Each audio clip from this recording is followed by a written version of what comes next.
New York, dans le quartier d'East Village. C'est ici que vit Ken, un vétéran de la guerre en Irak. 2 ans à Bagdad et 5 ans pour s'en remettre. Ce jour-là, je ne l'oublierai jamais. C'est la première fois où je me suis retrouvé au combat, au beau milieu de l'action. À 21 ans, il est affecté comme interprète arabe dans les hôpitaux de la capitale irakienne. Et ce sont les cris d'enfants aux membres arrachés par les bombes qu'il doit traduire aux médecins américains. Après la peur, c'est l'apathie qui le submerge. Quand il rentre en 2005, il est devenu complètement insensible. Je ne ressentais plus aucune émotion, rien.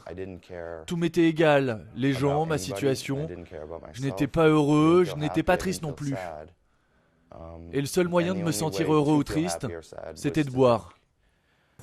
5 ans d'alcoolisme, d'attaques de panique, une tentative de suicide, Ken est victime de stress post-traumatique. Jusqu'au jour où il découvre la méditation grâce à un ami. Depuis 6 mois, il se rend 2 fois par semaine au centre de méditation de Manhattan.